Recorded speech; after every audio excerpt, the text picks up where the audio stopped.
नमस्कार, आप देख रहे हैं फैटी क्लास और मैं हूं इतिहास। और अब आप सुनेंगे इतिहास की आवाज में। आज का हिंदी व्याकरण में आप पढ़ने जा रहे हैं समास। समास जो है हर एग्जाम में पूछता है समास। ऐसा कोई एग्जाम नहीं है जिसमें समास हिंदी में नहीं आता हो। ठीक है, हिंदी के लगभग एग्जाम में समास पूछा जाता है, चाहे 7 क्लास के हो, 8 के हो, 9th हो, 10th हो, 11th हो, 12th हो, कंपटीशन हो, हर जगह समास से क्वेश्चन आता ही है। इसलिए आज ऐसा पढ़ जाइए कि फिर कभी आपको पढ़ना ही ना पड़े। ठीक है, तो शुरुआत करते हैं आज की क्लास का। देखेंगे समास, पहले समास का मीनिंग समझेंगे। समास का मीनिंग क्या होता है, इसका आर्थिक मीनिंग क्या होता है, संक्षेप करना। समास अगर कोई बोल दिया है उसका मतलब है संक्षेप करने के लिए बोल रहा है। जैसे कि मैंने बोला राजा का भवन, राजा का भवन, जिसका संक्षेप रूप क्या होगा, राजभवन। क्या होगा, राजभवन। मैंने बोला राजा का पुत्र, इसका संक्षेप रूप क्या होगा, राजपुत्र। ठीक है, तो समास का आर्थिक मीनिंग आपने क्या समझा, संक्षेप करना। ठीक है, अब आते हैं इसके डेफिनेशन पर। दो या दो से अधिक शब्दों से मिलकर बना नया सार्थक शब्द समास कहलाता है। दो या दो से अधिक, दो या दो से अधिक शब्दों से मिलकर नया बना सार्थक शब्द, सार्थक शब्द क्या कहलाता है, समास कहलाता है। मतलब दो गो वर्ड होगा या दो से ज्यादा होगा, और जो नया वर्ड जो बनेगा ना, जो नया जो शब्द बनेगा वो सार्थक होना चाहिए, उसका कोई मीनिंग होना चाहिए, तो उसे क्या कहेंगे, समास कहेंगे। एक वर्ड से, एक शब्द से समास कभी नहीं बन सकता है। जैसे अगर मैं बोलूं जल, जल मैंने बोला, जल में समास आपका नहीं है। मैंने बोला कल, कल में भी समास है ही नहीं है। ठीक है, कम से कम दो वर्ड होना चाहिए या दो से ज्यादा होना चाहिए, तब समास बनेगा। ठीक है, तो दो या दो से अधिक शब्दों से मिलकर बना नया सार्थक शब्द क्या कहलाता है, समास कहलाता है। अब दो गो वर्ड कोई भी आप जोड़ दीजिएगा और उसका मीनिंग अगर नहीं निकलेगा अगर, तो वो समास नहीं होगा। उसका मीनिंग सार्थक होना चाहिए, उसका कोई मतलब होना चाहिए, तब क्या होगा, वो सार्थक मीनिंग होगा, तो उसको हम समास कहेंगे। क्लियर हो गया, ये वाला डेफिनेशन क्लियर, हमेशा क्लियर।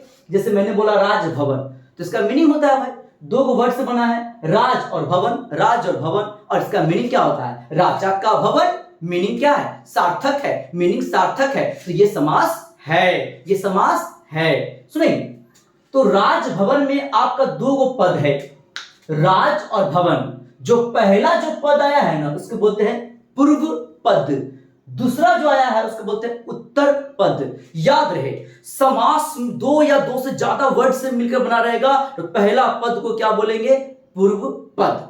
ठीक है, दूसरे पद को क्या बोलेंगे, उत्तर पद, और पूरे को मिलाकर क्या बोलेंगे, समस्त पद। हाँ, जब पूरा मिल गया तो क्या हो जाएगा, समस्त। ठीक है, अलग अलग बोलेंगे तो जो पहला होगा वो पूर्व पद, बाद वाला उत्तर पद, और दोनों को मिला दीजिए तो क्या हो जाएगा, समस्त पद। ठीक है, अब इसको अगर अलग अलग तोड़ेंगे, अगर समास विग्रह उसको बोलते हैं, क्या बोलते हैं, समास विग्रह। जैसे राजभवन का मतलब क्या होता है, राजा का भवन, तो राजा का भवन, इसको क्या बोलेंगे, समास विग्रह बोलेंगे। अलग अलग बांट दिया, इसको क्या बोलेंगे, समास विग्रह बोलेंगे। ठीक है, यहां तक क्लियर है आपका।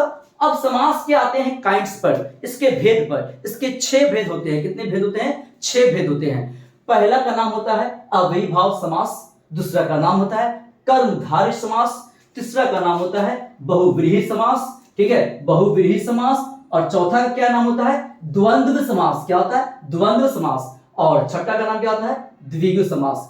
एक बार फिर से, पहला अव्ययीभाव, कर्मधारय, तत्पुरुष, बहुव्रीहि, द्वंद्व और द्विगु।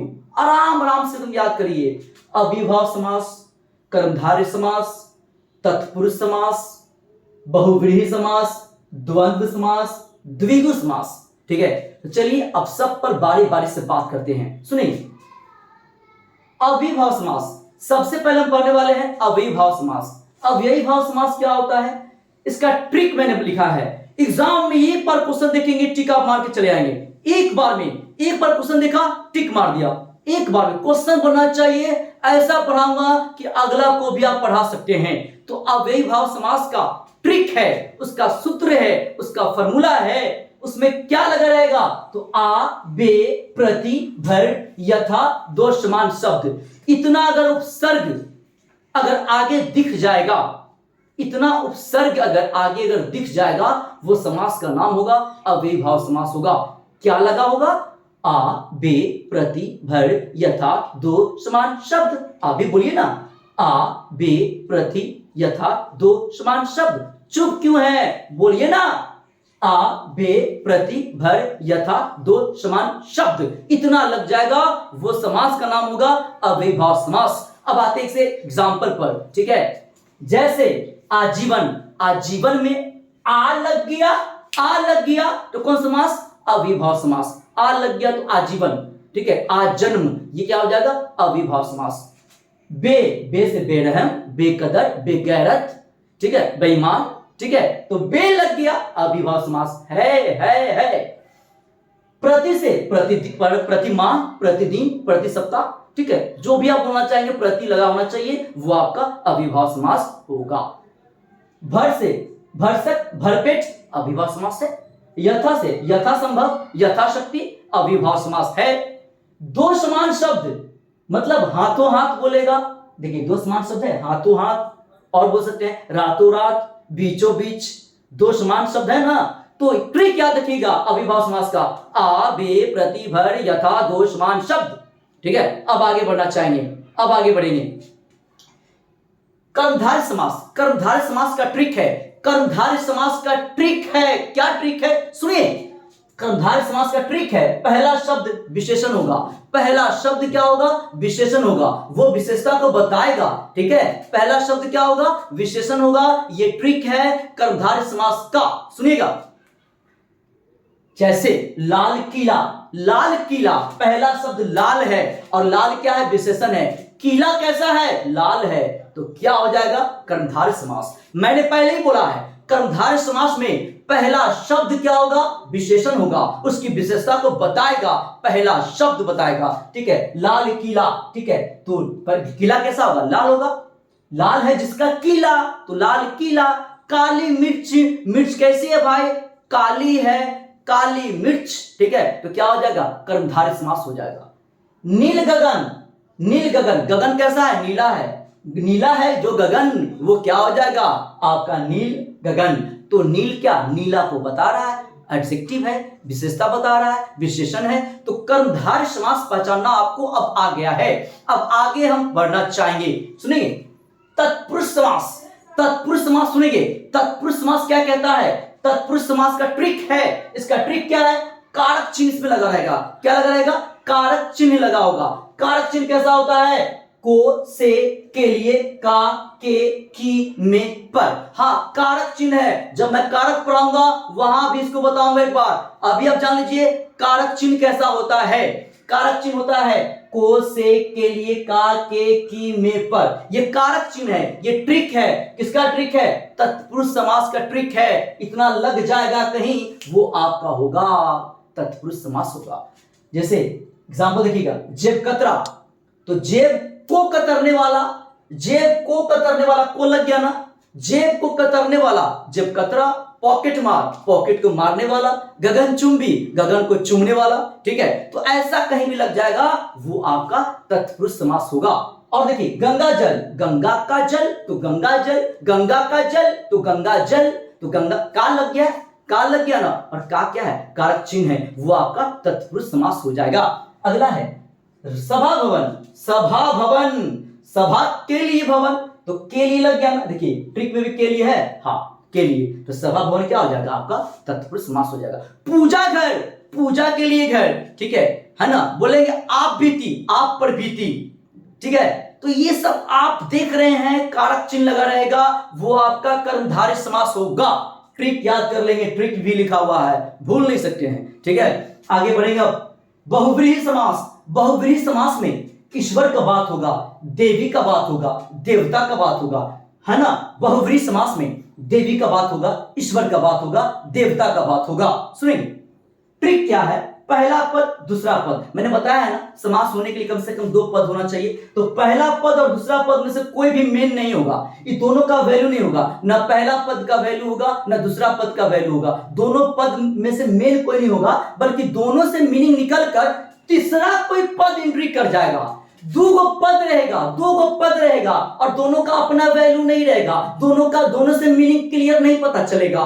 तीसरा पद आकर टपक जाएगा बीच में, ठीक है, और अपना मीनिंग बना लेगा बाहर से आकर, उसी का नाम है बहुव्रीहि समास। 2 पद रहेगा, दोनों पद का वैल्यू नहीं रहेगा, इसलिए मैंने क्रॉस किया है। तीसरा पद आकर टपक जाएगा और उससे मीनिंग वो बना लेगा, उसी का नाम है बहुव्रीहि समास। और ऐसे आप जान लीजिए ट्रिक में, एक ट्रिक में जान लीजिए, इसमें ईश्वर का बात होगा, देवी का बात होगा, देवता का बात होगा, ठीक है। तो एग्जांपल का जाइए ना, जैसे वीणा पाणी, वीणा है हाथ में जिसके, मतलब सरस्वती देवी, ठीक है। त्रिनेत्र, 3 है नेत्र जिसके, भगवान शंकर, हर हर शंभु। दशानन, 10 है आनंद जिसके, रावण, ठीक है। अलग से मीनिंग आ गया, दशानन में कहीं भी रावण लिखा हुआ था नहीं, अलग से मीनिंग निकल रहा है, आया ना जी। त्रिनेत्र में कहीं भी लिखा हुआ है भगवान शंकर, नहीं लिखा हुआ, अलग से मीनिंग आया ना, तीसरा पद आया ना, तीसरा पद आकर मीनिंग बन गया। वीणा पाणी, वीणा है हाथ में जिसके, है ना, सरस्वती यहाँ कहीं नहीं लिखा हुआ है, लेकिन हम जानते हैं, ठीक है। तो ये जो है आपका बहुव्रीहि समास है। मुरलीधर, मुरली को धारण करने वाले भगवान श्री कृष्ण, ठीक है, सब आपको पता है, ठीक ना। अब आगे देखेंगे तो बहुव्रीहि समास में हमने देख लिया है, इसमें ईश्वर का बात होगा, देवी का बात होगा, देवता का बात होगा। अब आगे बढ़ेंगे, क्योंकि आप आगे बढ़ेंगे तो देश आगे बढ़ेगा। चलिए देखा जाए प्लीज। अगला है द्वंद्व समास। द्वंद्व समास और द्विगु समास एग्जाम में बच्चा कंफ्यूज कर जाता है। दोनों द्व से है, कैसे पता चलेगा कब द्वंद्व होगा कब द्विगु होगा। आप घबराइएगा मत, आप घबराएंगे मत, अभी मैं आपके सामने हूं, सुनिए।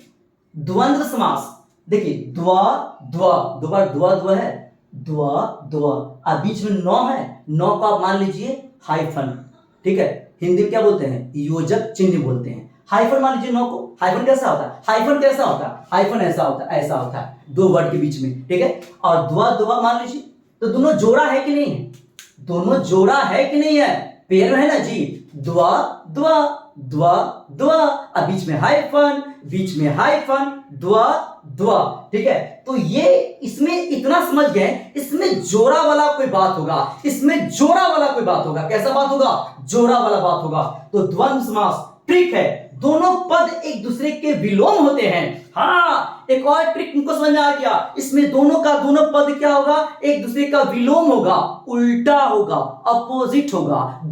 दो आपका इसमें शब्द होगा और दोनों शब्द में क्या होगा, एक दूसरे का विलोम होगा, उल्टा होगा, अपोजिट होगा, ठीक है। तो भाई तो बहन और बीच में हाइफन है, और जोड़ा भी है, तो पूछता है कितना भाई है, अच्छा, और बहन बताना पड़ेगा, ठीक है। अब बोलते हैं हार, अजीत, सुख, दुख, मोटू, पतलू, ठीक है, बोलता है लोग, जोड़ा है, पेयर में है, ठीक है, उल्टा बात करता है, इसमें ऑपोजिट वर्ड आपका आ जाएगा, ठीक है। तो भाई बहन, तो एग्जाम में ये आपका योजक चिन्ह लगा हुआ है, तो ये आपका हो जाएगा द्वंद्व समास। और देखिए मैंने पहले ही बोला है, समास का मतलब होता है संक्षेप करना। तो भाई और बहन को क्या बोलेंगे, भाई बहन, संक्षेप हुआ। हार और जीत को क्या बोलेंगे, हार जीत बोलेंगे। यहां पर वीणा है हाथ में जिसके, मतलब क्या, वीणा पानी, मतलब क्या, सरस्वती माता, ठीक है। तो शॉर्ट हो रहा है, इसी का नाम समास है, ठीक है।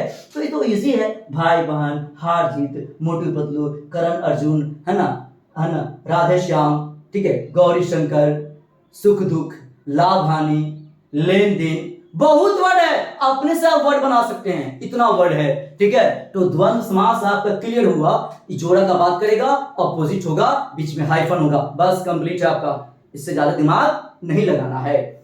अब आगे द्विगु समास क्या बोलता है, द्विगु समास बोलता है, द्वि का मतलब क्या होता है, पहले आप बताइए, हम कुछ नहीं बोलेंगे। द्वि का मतलब 2 होता है, द्वि का मतलब 2 होता है, द्वि का मतलब 2, 2, ठीक है, 2 होता है, 2, ठीक है। तो 2 बोलेंगे, इसका मतलब है, इसका ट्रिक क्या है, पहला शब्द संख्या वाला रहेगा।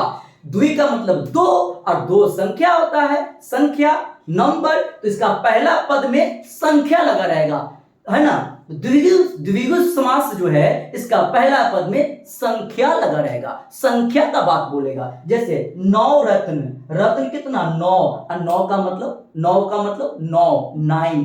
हमने बोला चौराहा, ठीक है, चौराहा मतलब क्या, चौराहा, 4 राहों का समूह, 4 का बात कर रहा है। पंचवटी, पंच का मतलब 5, ठीक है, तो 9 रत्न, 9 रत्नों का समूह, ठीक है, तो 9 क्या, 9 का बात कर रहा है, ठीक है, संख्या है कि नहीं। चौराहा, 4 राहों का समूह, 4 क्या संख्या है। पंचवटी, 5 वटों का समूह, 5 क्या संख्या है। तो संख्या का बात करेगा, संख्या का बात करेगा, वो आपका क्या हो जाएगा, वो आपका द्विगु समास हो जाएगा। ठीक है, समझ में आया नहीं आया, पहले स्क्रीनशॉट इसका लिया जाए, एक बार फिर से देख लीजिए। देखिए, समास होने के लिए कम से कम 2 पद तो होना दम जरूरी है, ठीक है। पहला पद को क्या बोलेंगे, पूर्व पद, उत्तर पद, और पूरा क्या बोलेंगे, समस्त पद, और इसका जब विग्रह करेंगे, अलग अलग करेंगे तो समास विग्रह होगा। इसके 6 काइंड्स होते हैं, अविभा समास, कर्मधारय समास, तत्पुरुष समास, बहुब्रीहि समास, द्वंद्व समास और द्विगु समास। सबका मैंने ट्रिक बता दिया है। और वीडियो को इतना शेयर करिए कि पूरा का पूरा, है ना, सिस्टम हैंग हो जाए, लगना चाहिए कि आपने पढ़ा है और मैंने भी पढ़ाया है। सब क्लास के बच्चों को बता दीजिए, ये सबके लिए फायदेमंद है, ठीक है। तो ये एग्जाम में पूछेगा ही, हर एग्जाम में पूछता है, मैंने पहले ही बता दिया है, ठीक है। तो आज के लिए इतना ही, शुक्रिया, मेहरबानी, थैंक यू सो मच।